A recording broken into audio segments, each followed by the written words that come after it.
Hello, everyone. Where is it? I'm looking at that camera. I gotta remember that because it's kind of. Usually, I see my face. Hello, everyone, and welcome to the TV show podcast. Today, I am talking to my oldest daughter. It's taking me years and years to get her on the podcast, but she's finally. He's never asked me. Yeah, I wanted you to be older. I wanted you to be at an age where it would be a little more comfortable for you. But I felt like you could always talk. That was never a concern. Just liability and privacy, I guess. Anyways, this is my oldest daughter. And today we're just gonna have a conversation about life and who knows what else comes up. I have a few questions somewhere that I jotted down that I don't want her to look at, but she'll probably see them in a little bit. So I'll start with this. First of all, thank you. Because, by the way, she's 20. So she no longer is legally obligated to even talk to me. Much less come see me or hang out. So it's one thing that I'm really honored and blessed when she does come through because she wants to. So even this podcast in and of itself is because she chooses to and not because she's legally obligated to. So, Faye, tell us a little bit about adulthood. What does adulting feel like? Well, How was that transition? it feels good. I think I was very prepared. Oh, that makes me happy. Yes, I mean, nothing has hit me like boom, and I'm like shocked and asking for advice. Like I was definitely prepared for a lot of the stuff, and once it hit, I was like, there it is. That's what he was talking about. And of course, I just started adulthood, so You're 2 years in, bro. but it doesn't feel like it still. Yeah. Um, Can you give us an example of what you mean by that? Like, what was something that came up? You're like, oh, that's what the old man was talking about. let's see. So he always tried teaching me young because I felt like I was always tired. And I still, even when I worked for him and did little things, I was like, I don't know, I still slacked a lot, but once working for a real company, you see like, oh, there's no slacking and you're even more tired. But then again, I feel very energized because of my job, if that makes sense. Like, although it takes up majority of my day, I'm very energized to go to work. Bills, food. I enjoy eating out, and it all caught up to me because I enjoy good food. Eating good. I like eating really good, and I don't think there's a week where I haven't gone out to a restaurant. It's usually on the weekend. That's where I treat myself because I cook all week. So it's a pat on the back, like, yeah, let's go out to eat. Let's do it. Yeah. Relationships, managing relationships, and that's like just with people at work.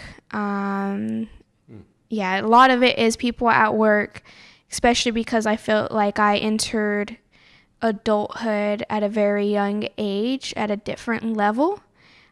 So people expect less from me. And so it's just managing their expectations and also like being patient enough to tell them, like, because I know I look young and I'm sitting, young. I am young and I'm over here telling them like in conversations, I could give them a life lesson and they're like, what do you know? And it's just like, okay, I get it. I'm much younger than you. You're supposed to be screwing up a lot. Yeah, right I'm supposed to be messing up, like really like crying to them right now, my parents, about how much I need help right now, but I don't think I do that.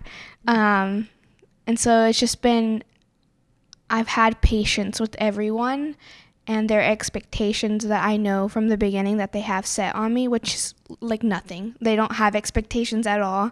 And so whenever I'm over here like managing them, I have to I've come to understand, like, okay, I'm young.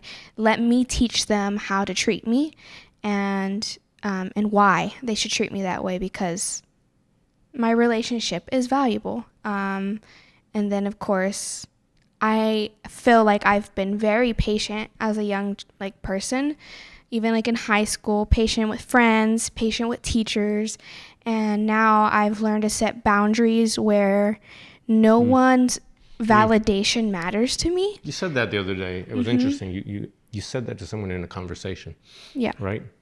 Yeah, I don't it's not important to me because I know where I have the mindset of where I want to go, where it's possible.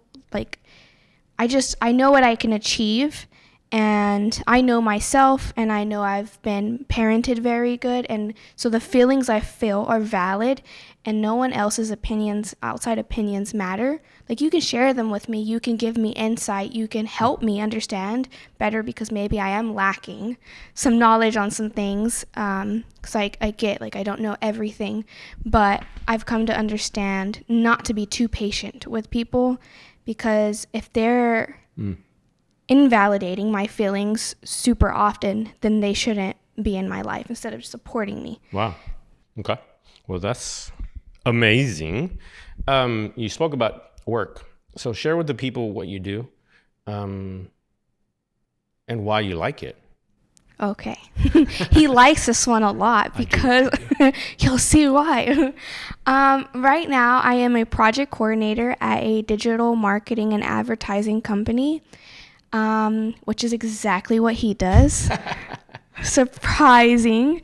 And I manage projects and make sure they get out on time and that they're running according to the timeline we've created for them. So I'm staying on top of the team, and I'm staying on top of clients as well. A little about it is I started fresh out of high school, and this is where it like kind of hits everyone. Like, I put everybody, I don't know, on a roller coaster, because I was like, yeah, I'm not going to college. So, okay, let me ask you about that. What was my reaction when you told me? Do you remember? I don't want to go to college. I think it wasn't like an initial, like, I don't want to go to college, and that's the first time I ever told him. I had a lot of, I would question college a lot leading up to it. And so I think that's why it was so easy for me to make the final decision, like, I'm not going, is because I had support from the beginning of, you do what you want, because there's so many ways I can become successful. If it's not through college, then we'll find another way. And so you were supportive throughout the whole path of me deciding if I wanted to go to college or not, and if it was for me, because I didn't have a great high school experience. Like, yeah, I had great friends, that part, yes, but when it came to doing math, and I have always, like, I would get great grades, and I would try my best to get A's and like high A's, but it was never fun to me. It was always just so stressful, and it didn't feel like it came naturally to me. It felt like I had to work super hard for it, and like I said, it was, my energy was gone, and I didn't want to go to college and have to do the basics all over again to be able to do something and getting a degree in marketing. When I knew I already had a lot of the skills that I picked up from him. And so that's what I knew. And so that whole time, that's all that was running through my mind, and what had me questioning if I really wanted to go, if this was something I wanted to do, or my peers and my teachers and the people around me wanted me to do. And so for me, when she did come to me with it, I supported it because I didn't go to college. And it's not to dismiss college, because I'm sure I'm going to catch some college hate. So on the flip side, just for context, my younger child, she's more of the academic type.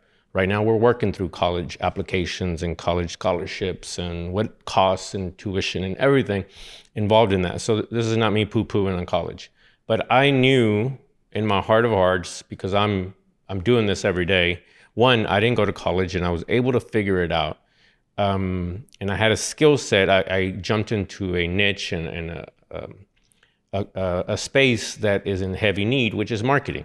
Now, it was accidental of sorts, but I jumped into that even at the latter part of my year, and I knew that all this, a lot of the people that are uber successful in this space, and there's so many ways to cut this up. and so many places within this spaces within the space, that you can be successful, uber successful, either doing it for yourself, doing it for others. Because I run a marketing agency, just for context. So she did a lot of the jobs for me. She started training, and so did her sister. I started training her on video editing, audio editing, photography, anything that you can imagine as it pertains to digital marketing and advertising. She's great with content. She's just fantastic. So I knew that she had the skills that she was developing. I didn't know how we were going to make it work for her. So when she came to me with that, I wasn't really concerned. Obviously a little stressed because my kid's going to come out of high school. What are we going to put her in? What kind of job is she going to get? But luckily, there's a lot here to share, actually. Yeah. One is she had the skills. You weren't an expert. Oh. You weren't a fantastic anything. You were just really good, especially for her age. She's been messing with this since she's 14, 15, if not younger. So I knew that if given the opportunity, she could excel at a quick pace, which is what she did. When somebody gave her an opportunity, a good friend of mine, she interned with her and eventually hired her. When she was given a chance and allowed to shine, I knew she was going to kick ass, because that's just the type of person that she is and the type of child that I raised. I was going to say that rose, like he rose from the dead or something. What were you going to say? But yes, that was like the next part. I went straight into it.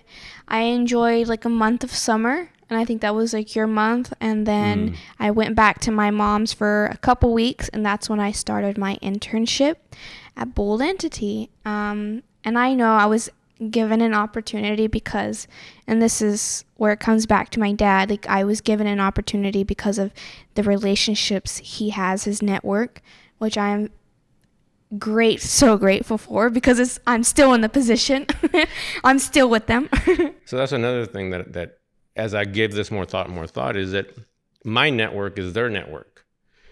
And this is true for the wealthy, the uber wealthiest, like who matters. And it didn't really click until I was older and I saw it.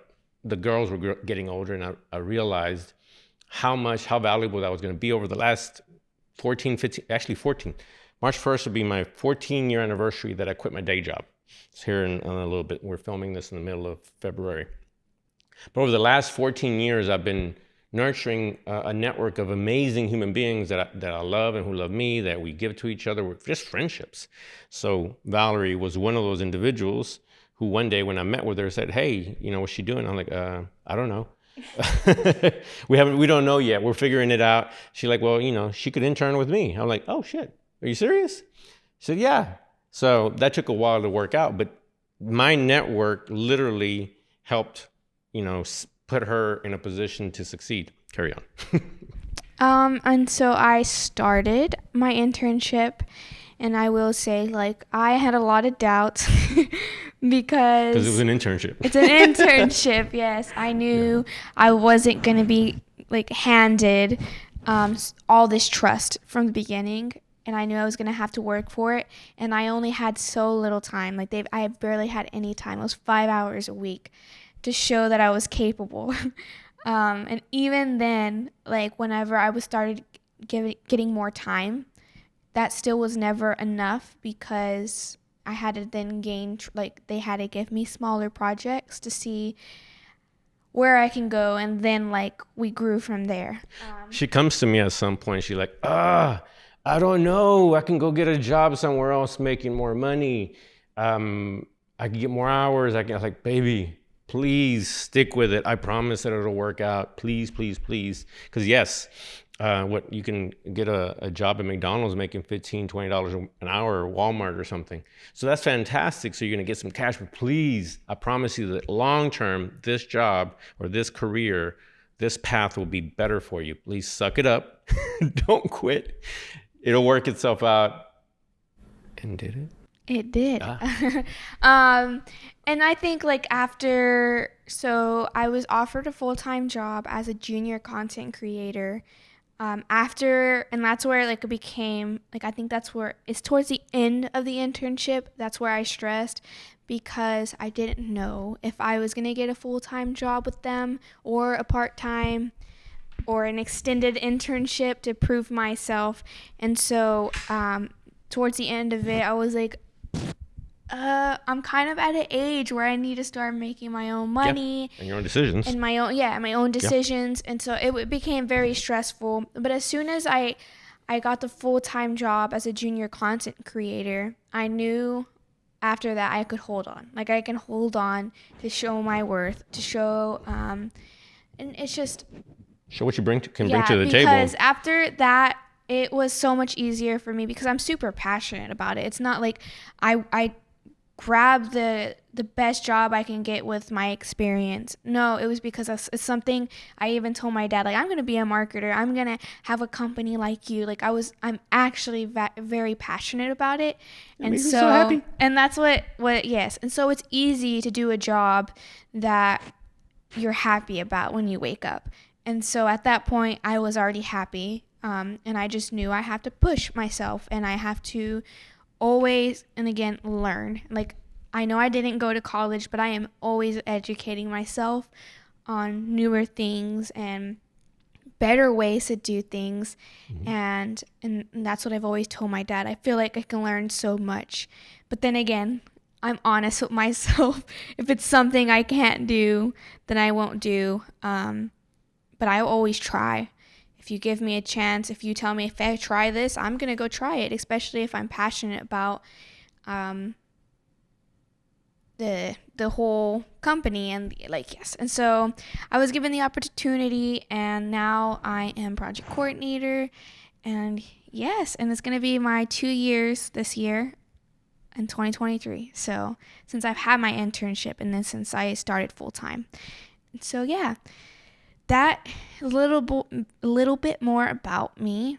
I still do photography. Yeah. And that's what kind of got me into this too. That I still say that's my art, and that's what I noticed in high school. My senior year is I absolutely loved photography, and I know anybody can do it. I know anybody can pick up a camera these days because even our smartphones are so smart. Like, anybody can do it. I understand, but it's still an art to it.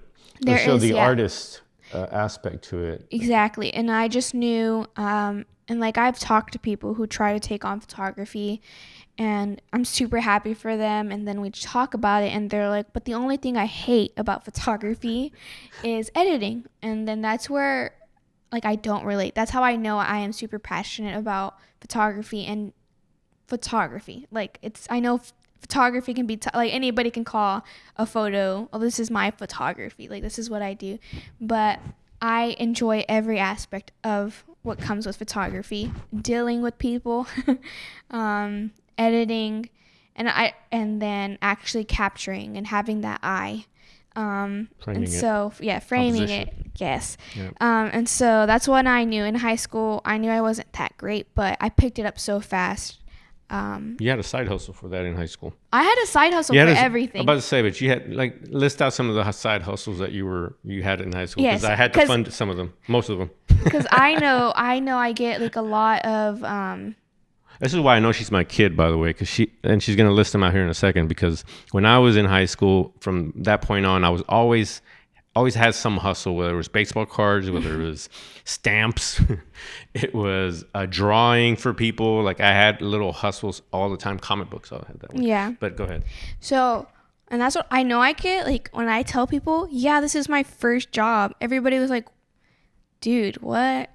And I'm like, but I was my own I was like a hustler before this, and I was making them all the money that I needed to be happy in high school and still focus on everything else in my life without my job. Like I don't know. That was your job. It was my job. I was making good money. And so what were those things? So those things were, I did photography. And most of the time, it was barely any little. Like, I offered a lot of free photo shoots in high school because I was trying to get her to charge, but she was like, no, I'm still practicing. Yeah, I'm building my portfolio is how I would say it. But then, so my hustles were, I sold banana pudding, and then I did chocolate-covered strawberries, cake pops, and I feel like there's something else in there. It's just like a baked treats. That's what I did. I sold stickers. Printed them and So I designed them. so I drew them and then I scanned them and I would print my own stickers and sell them at school. I feel like there was one more, but I know the stickers and the banana pudding. And then I didn't really do chocolate covered like the baking very often. I did it for like special occasions, which were like Valentine's Day. She'd come and take over my kitchen. She's like, hey, I got, I don't know, like 20 orders. I need somewhere to cook it. I would, yes. And I was booked. But the reason. So this time of year, actually, I saw a memory come up recently where 2 years ago, we went to Sam's or something, and you got the big, like a specific type of strawberry. You had to go at a specific time because you knew that they were going to be there and they'd be fresh, big, fat. Oh my God, I forgot about that. Yes, and I even got so good that I stopped using Sam's strawberries because I started finding different connections and different like places, like wholesale places to find huge strawberries, and like I got really into big it. Baskets, yeah. And it's funny because yes, Valentine's Day is coming up, and I think about it sometimes. I'm like, do I have the time? Do I have I any liked orders? that money because I want to. I really liked that money. But I was very busy. I stayed up late doing that.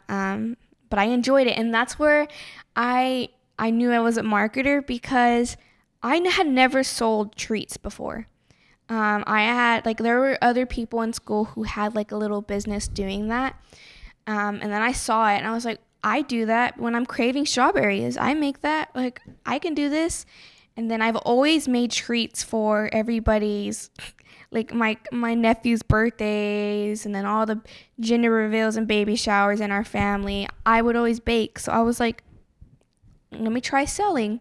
And so I knew I couldn't sit here and sell without a portfolio, without building people's trust. So I sat here. Marketing. Without marketing. Right. You were so doing I it back built then. a page, Instagram and Facebook page. I had a little logo.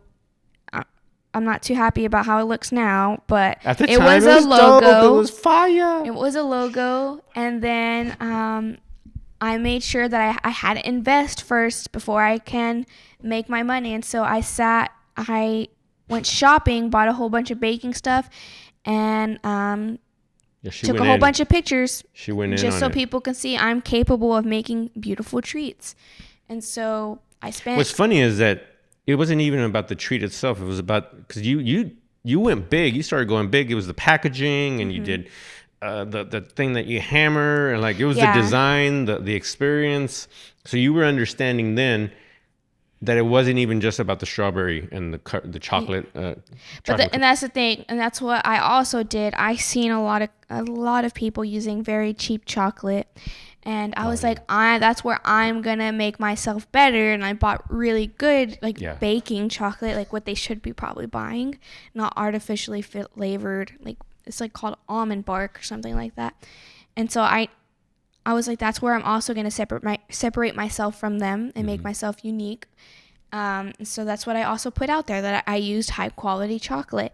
And I was even okay with sharing the chocolate because people knew they couldn't really replicate my work without spending a lot of money, because I was spending a good amount of money on the chocolate. Yeah. And so I built a very, I was very good for a while, but then I got the internship and I became busy soon after, after the 3 months, and I needed rest because doing that, standing and baking, it hurts your feet and your back. And so I was like, I didn't like coming home after working and having to work some more, but stand, and I was tired.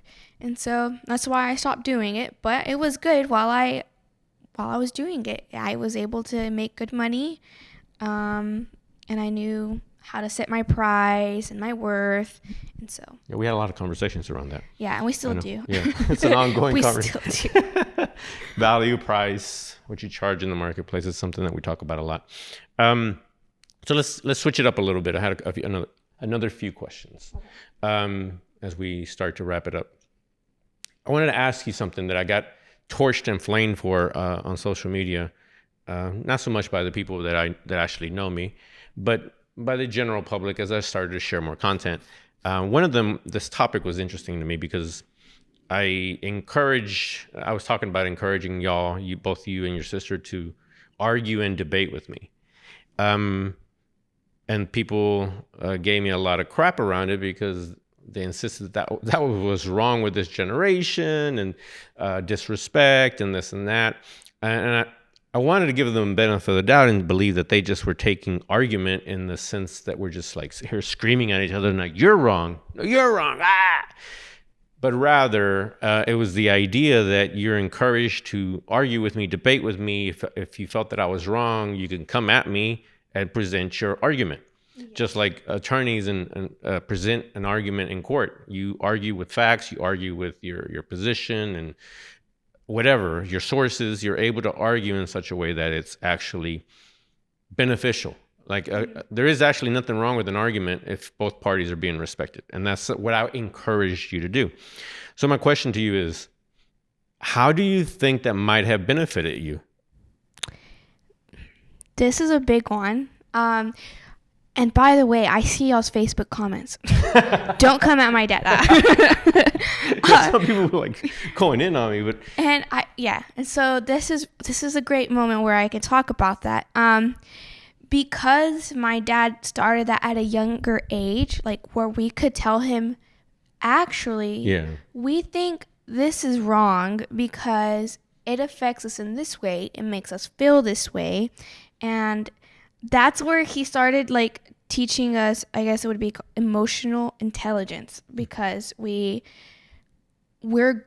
okay with being told no, but then we're also okay being able to argue back. Not argue like we're screaming at each other, but we're able to sit down and speak like this and say, well, you made me feel this certain way with that decision, with what you did, and because it affected me greatly, and I picked up, like, I think I learned so much from it that, again, when I'm dealing with people now, because you want to teach your kids like how to, because when you're a parent and you're teaching a kid that you're always right, whenever they go into the real world, that's all they're going to know. That's all they're going to be like, okay, the adults are right because of their age.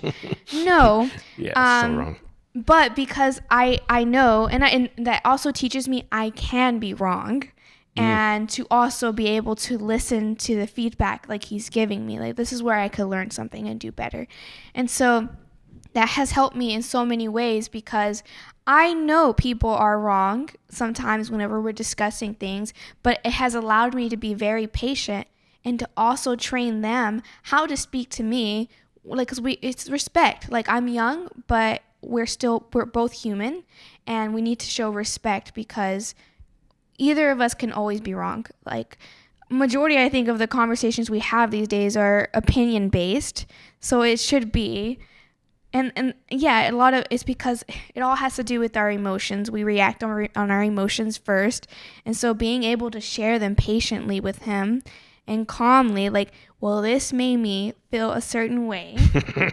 It's a much smarter thing to do than a kid blowing up on you at the age of 20 because they hated how they were being treated. Like, you told me I was wrong this whole time, and then coming to find out you're wrong, you were old fart. Wrong. Yeah, and so I don't. It's a great. I don't know.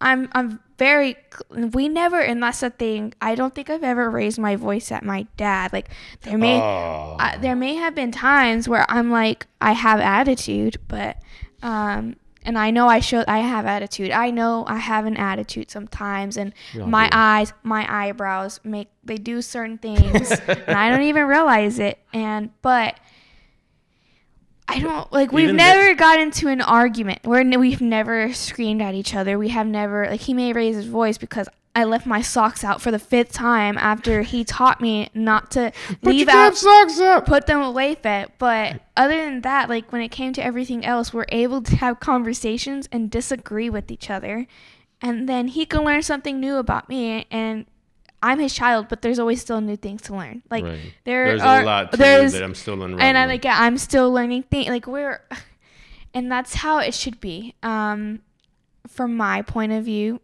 from my perspective as a child, not a child anymore, but someone who has an amazing relationship with their dad, that's how I feel it should be. Like, you should be able to again, validate your feelings, because and I argue feel your this way. point. Yeah, I feel this way.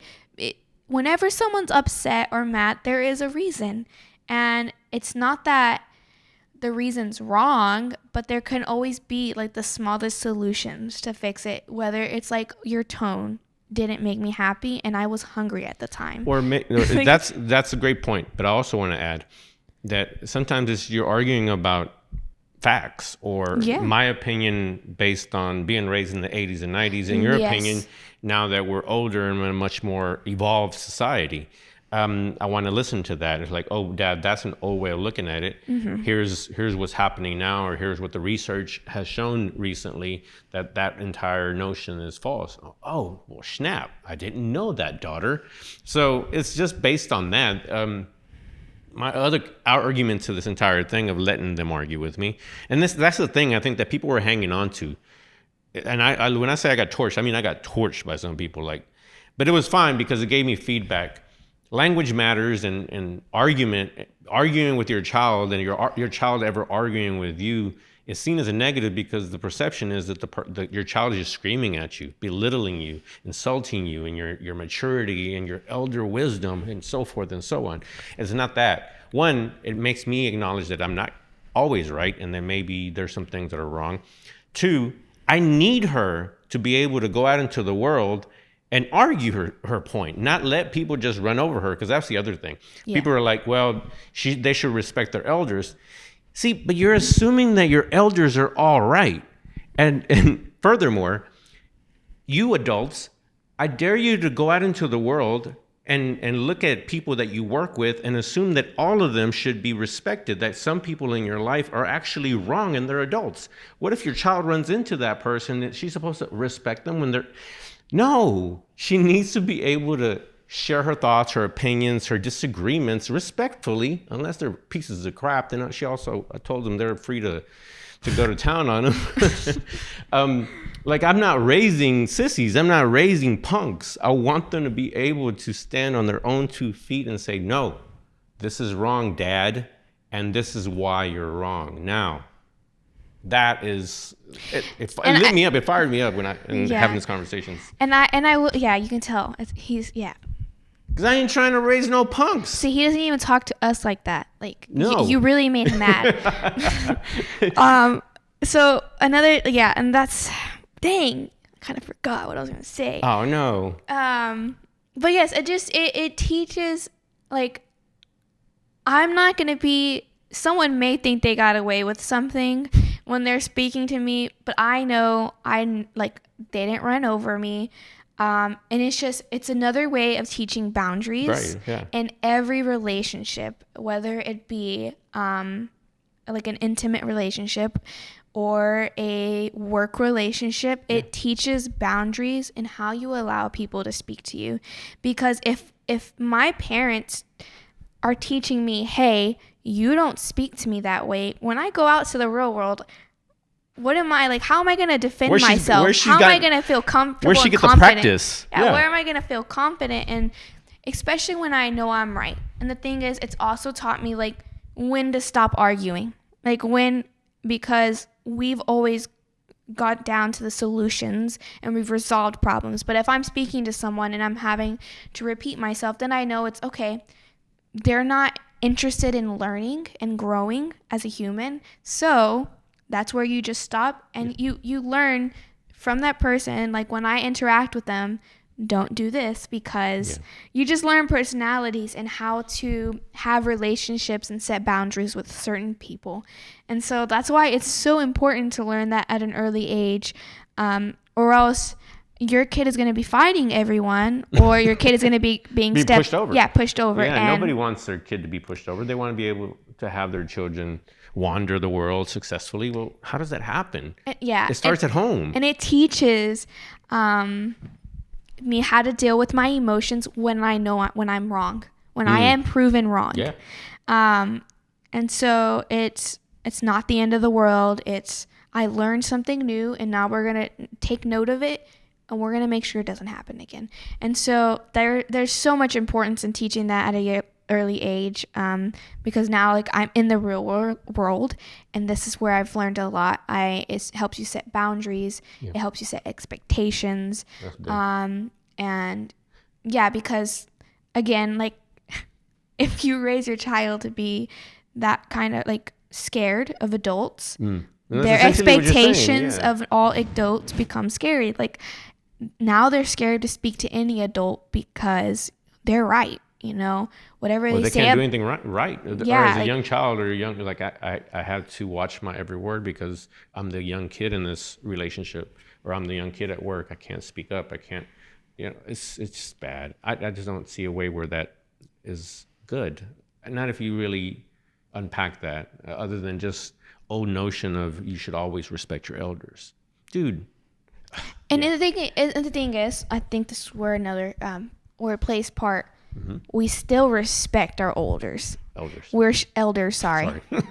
we are still respectful, but we were respectful to everyone. It's not like he said. We don't have to listen to our elders. So we go out there and we're rude to all our elders. No, we're just letting people know that our voices matter as well, and how we should be. Because then again, if I'm wrong, I would hope that I manage that relationship well enough that they're not screaming at me to prove a point. That they can speak to you. That they can speak to me as well. Yeah. Like we're always training people how to treat us. And so because I learned how to be patient and I think the best word is debate what's right or wrong, because again, a lot of stuff is opinion and emotion driven. When it comes to some of these decisions, you may be right, but again, I may be rude, but you're doing it you're making it. You're wrong. Yeah, you're being rude while trying to prove your point. So it makes me feel like you're wrong because I'm hurt. Yeah, now you're. And so that's just fantastic. So next, I wanted to ask you to share with the people, because it's something that I talk about a lot. Is what was your experience from first person? I've always shared this from a third person perspective as your father, you and your sister's father. But what was your experience about doing spoken word, and what did you take out of it? Because you started doing it when you were 10? 2012? I know it was 8. So you were 10? I was 9. You were 9 and she was 7? Yeah. Because I'm turning 21. So she's turning 20. Well, yeah. At the end of the year. I'm like, she just turned 20. At any rate, what was your experience like? Never mind the date. It was here. What was your experience with spoken word? And was something that you would encourage others to do? Because for me, I'll share this off the top. I feel like that was one of the best teaching tools, free teaching tools, to teach you how to write, share your emotions, listen to your peers, as well as to get up on stage with a mic and essentially do public speaking, which is a lot of people are scared to do. What was your experience from first person perspective while doing that? Okay, so I felt like it was a good experience because, one, I wasn't writing what everybody wanted me to write, like in school. There are so many boxes, so many rules you have to follow. But in poetry, that was my way of being creative while writing, because I have never been a fan of writing. And reading, I really struggle. It's like I see my little sister and I'm like, wow, she just loves it, and I just don't. And it's just so poetry. They're two different kids. We're raising two very distinct, different kids. Yes, and so it was a way for me to enjoy writing, for sure. And then of course it was an outlet to my emotions. I can write everything.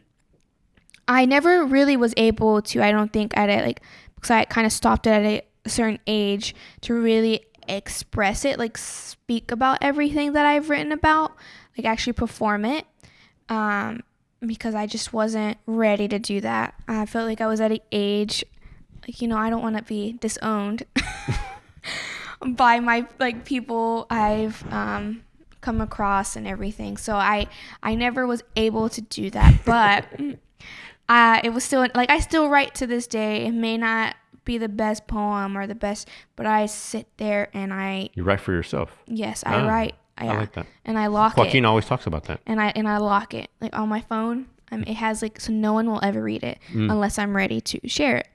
Wow. And so, and it really is the outlet for whenever I feel stressed, I feel down, I feel like used, something like, that's where I rather write it than sit there and scream at someone's face. Like that's where it has become my therapy. Yes. Yeah. Wow, you said it right when it was coming out of my mouth. It's my therapy. Thanks. And also because it's been a way, like, maybe I am crazy sometimes and overly emotional. So I go back and like, what? They took a piece of chicken. Why are you mad that they, yeah, like I'm so. Is this really in your journal? No, oh, okay. It's serious stuff, but I am overreacting sometimes. So, okay. And then, yes, performing and speaking, even just before getting up on stage, being in a group of people who have very similar stories, really, really helped because they were all young. And I know me and Anna were younger. You're the youngest. We were always the youngest. Yes. But I saw it as a way, like, oh, there's other people like me in different shapes and colors. And it's not like the world has it out for me, like whenever I'm sad, it's not like it's just me, like it. Yeah. And so, and then being able to speak in a group. So that helped first. That's where I did share a little more. In that group, yeah. In that group. In the smaller group, you share a lot more. And then, of course, they give you advice. They give you feedback. Yeah, feedback. And there's just like friendships because we were young and very young compared to some of the people in our group. And they treated us like we were them. So the group is, at the time, I think they're still running. Yes, they still Dallas Youth Poets, which was originally founded by Joaquin Cihuatanejo. They accepted them. They took them in. They were like their little mascots. They loved on them and allowed them to share their own mind and share their own pieces. And literally, they were way too young because the group was, to kind of give you more context, it was specifically for teenagers. Well, when they got started, they weren't even teenagers. They were 9 and 7. And we made it our monthly thing. We'd go to the workshop that was hosted every single month. And then they just showed up, did the work, and they did all the work. Yes. We would go home and do our homework. Mm-hmm. Whenever they assigned stuff, we would come upstairs and do it. And so that really helped as well. And then it builds trust. Like, it teaches you can trust humans. Like, no matter what you're going through at home and stuff, there are people you can trust. And so there shouldn't be any reason why you're not vulnerable to certain people. Like, there shouldn't be a reason why you're not opening up. And then getting on stage. That, yes, gave me so much confidence. I can speak to anyone now. But then, of course, like going back to being able to debate with him and argue our points, that gave me more confidence. So like, it's like these two things became are their strengths. And I think a lot of people who are like leading me and stuff will say that like that is my strength. I am a people person. I can talk to people. I can relate to them when I literally have nothing to relate to. Like I'm relating. Like I don't know how I'm doing it, but because I'll tell you how you're doing it. Because we're all human beings at the end of the day. Yeah. Now, granted, you may not be from Ireland, redhead, and aerospace. They're still human beings. So I think that's because you're just a cool person from, speaking from a very biased point of view. I agree with you. But you're just a good person. And when you're a good person, good vibe, you can connect with almost anyone. Yes. So, yes, it taught me how to speak in big groups. But I've had my shy moments, even going into the industry that I'm in now. I know I've had my shy moments, but it isn't as bad as I know it is for others. I was shy, but I wasn't scared. I And wasn't you're still so growing. nervous that my stomach was hurting, that I was going to go throw up the second I left. My palms were sweaty. It was just, I was All right, growing into Eminem. these weak Oh, palms are sweaty. mom spaghetti. I was still able to do it. It's just, I just had to learn. You have enough reps. Yeah, and then now my dad wasn't next to me, It wasn't like he was always next to me. He wasn't in the room, because my dad always has pushed us to learn how to give people a handshake and introduce ourselves and start up conversations. But now I was really doing it with no one watching me and telling me what I did wrong. So I had to learn on my own. At that point, I was like, okay, now I need to start listening, like realizing what I did wrong. And it's not wrong, but what I could do better. That's, yeah. So, yeah, that's what really helped me. And then also, he has let us choose what we want to do and want to pursue. And the big thing was he wanted to push us to be in and perform and be in a group. But for me, I wasn't able to still share a lot of poetry at my age. I felt like I wasn't ready.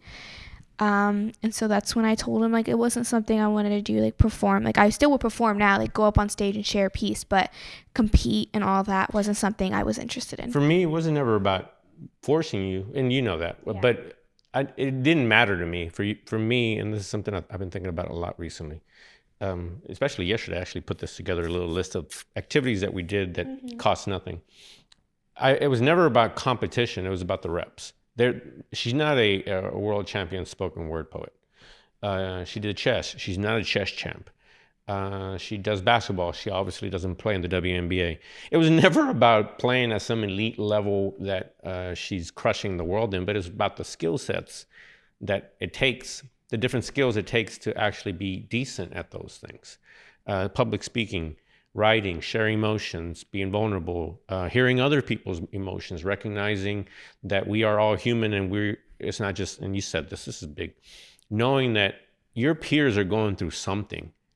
All of them are going through something, and maybe even worse. So being able to empathize and realize that as bad as it is for you, some people have it worse. It doesn't mean that, that's a good thing, but just know that everyone's going through something. So for me, all those things mattered more than ever competing. It was never about the competition. Yeah. It would have been cool, but it was like, okay, that's cool. I thought maybe you wanted to, since that was the idea once it became teenagers at the Dallas Youth Poets thing, was to compete. Because once you become a teenager, you compete. But they both said to me, no, we don't really want to do that. I'm like, okay, done. Yeah, we don't have to worry about it. And that's how it's always been for our decisions. He has parented us well enough that he knows that our decisions are for the better. They're for our, they're good. I trust that you're coming from a place of I don't want to do it because of this, and good reasoning. Yeah, perfect. That's all I need to hear. Then we'll stop, or we'll go whenever you want. We'll go support and hear your friends perform here or there. Yep. But you do not have to worry about it.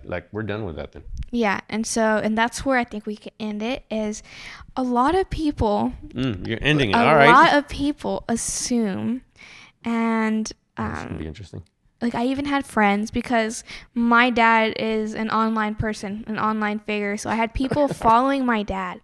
But people assumed that my dad handed us a lot of stuff, and we were given a lot, spoiled. And I never actually took it dude, it kind of I was always okay, I guess. But we weren't, because I know of I talked to my boyfriend, and everybody was given toys and given everything. But we never really had that. We had experiences, and it amazes people whenever they ask me oh, do you know how to do this? And I was like, yeah, I do actually. So a lot of those experiences was boxing, boxing, slam poetry. We did some parkour. What else? He taught me how to shoot a basketball, how to throw a football, how to toss a frisbee. Literally kites. Oh my goodness, kites. We've done kayaking. And these were and then like just drawing and painting. These were Editing all photos, editing videos, editing photos. taking These were photos. all a lot of free and very affordable experiences. They were just experiences that he gave us. But because we were happy children and we showed that, and we were like happy for him to be our father, people assumed that I was being spoiled and I've been given everything. And so it was like, yeah, I was given experiences. Like, he taught me a lot of stuff. And like when we learned chess, we were taught lessons like, but our life is a chess game. And so it was like, there's so many things that I can name so many that I wasn't given as a child, like technology and stuff. It took us a while to get it, and then even then we were limited for good reasons. But it's crazy. That's what he was able to give us, and it taught us so much. And that's why I think I can relate to so many people, like, because I have so much to talk about. I have all these experiences. Like, yes, we traveled. We went to Austin. But again, we were there for the experiences. We went walking. We would do like different things. We weren't always like doing. We didn't travel to overseas or anything like that. Yeah, and it was just like, because I made it look like so fun, because I was actually having so much fun, people assumed I was like given everything. You're just a little wealthy brat. Yeah, that's how I was treated. And I'm like, just because I have a good father doing what he's supposed to be doing doesn't mean I'm a spoiled brat. And that's like how I've always seen it. But that's how it should be. And that's the reason Anna and I are the way we are, and why we value our friendships, and why we value so much about life. And so, and even like the small things, like we're able to value the small experiences people are able to give us. And so, yeah. Thank you for that. You're welcome. I appreciate that. I just wanted to put it out there that we are not we are not spoiled children. Like, I didn't have a lot of money to spoil them with. Yeah. Like, it was, I guess, to rephrase that, I did spoil them. I loved the shit out of them. I loved on them every chance I got, every time. And I've told this story, but I'll tell it again for the context of this video and this podcast. Is I gave them as much as I could, but it was always experiences. It was never. We have one TV. We always only had one TV. We don't have TVs in every room. They didn't have every toy they wanted. We don't have a gaming system. We never have. We were just doing things. And most of the time, it was cheap stuff. Going to the park, playing some basketball. Parkour was free. There was a guy that would teach workshops once a month. There was the poetry. That was free. There was chess. That's always free. So there's all these things for free, because for the longest, I didn't have much money.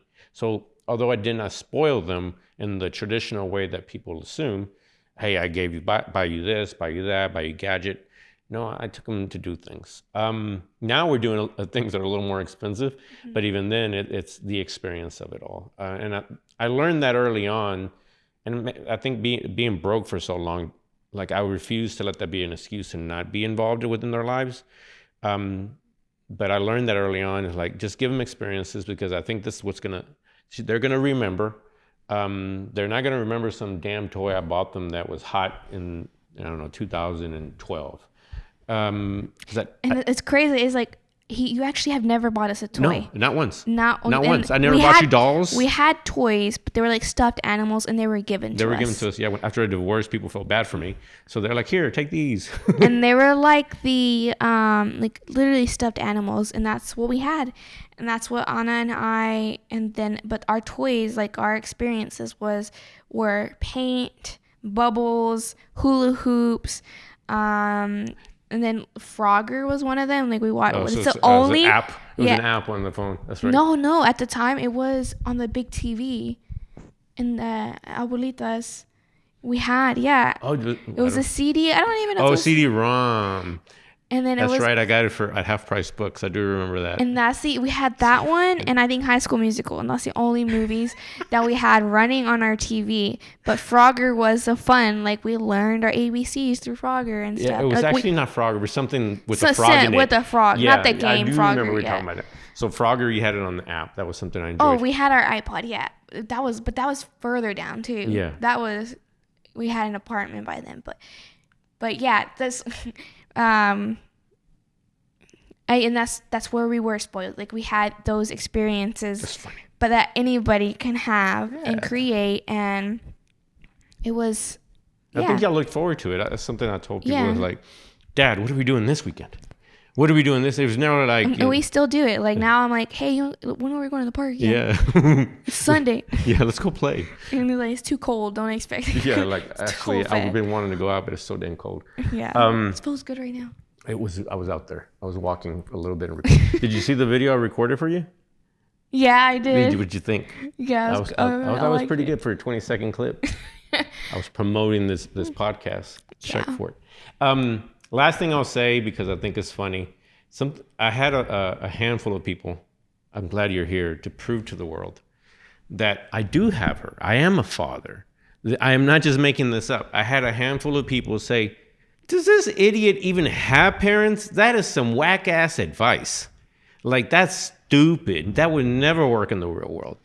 And it made me laugh. And that's the thing. I am judging y'all so much.